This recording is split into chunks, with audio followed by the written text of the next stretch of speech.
Two best friends, seasoned astrologers, here telling you how to use astrology to get your sexy on. In today's episode... No,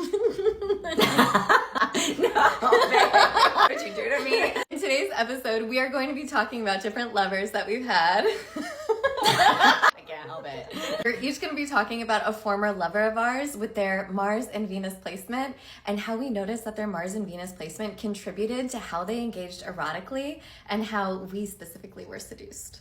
One of my favorite lovers of my whole life was my very dear friends with benefits, who had a Venus in Pisces and a Mars in Cancer. So Venus is exalted in Pisces.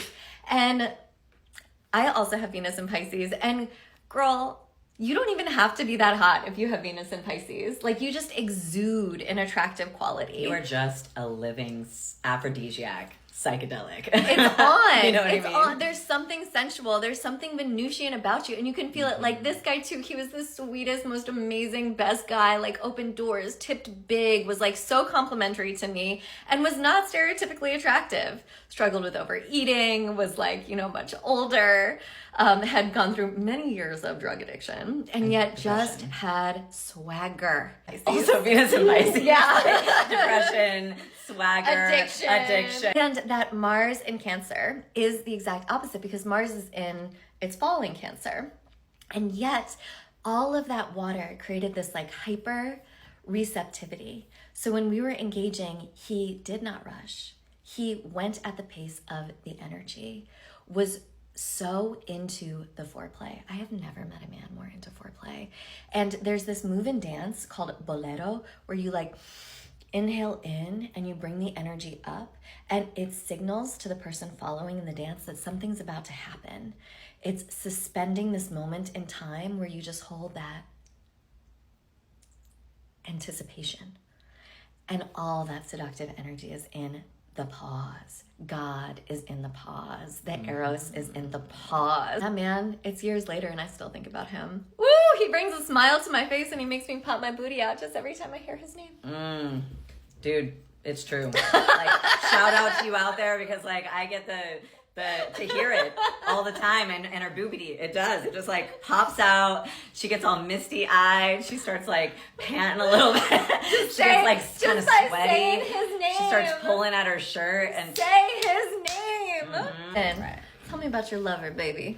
All right, so I've had a sexy lover, and she, I thought, had the sexiest, two of the sexiest archetypes to me is Venus in Libra and Mars in Scorpio. Ooh, talk about it.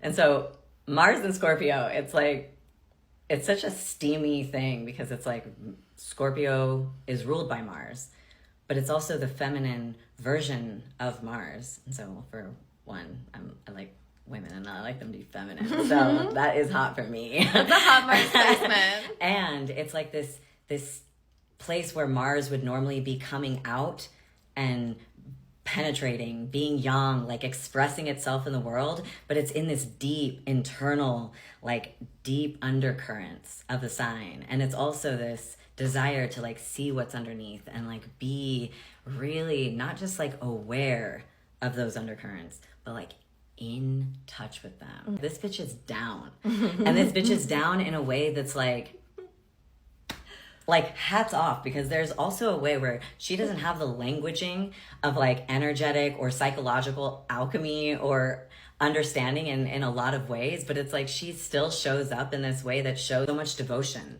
And so I feel like, and the devotion is for that depth and to move into that undercurrent and then actually like wait for it, ride it, and then magnify it. And I feel like that can be the sexiest part, where it's like a lot of people can have a hard time actually surrendering into that flow enough to let that current actually rise, but then also having the ability to like really just, again, it's that Mars in Scorpio, that instead of like putting it out, it's like that drawing in, like, so it allows me to like really fucking open to like the depths of what I can channel, and then penetrate in, and then she like draws it all the way up and fucking magnifies. And then she's got that Venus Libra, and she's really down for this like attunement and this pattern tracker of relational harmony. and really desires that harmony too, which harmony sounds like a weak word, but it's actually a really big deal in relationship. Curious about your seduction archetypes? Take our quiz. Link in bio.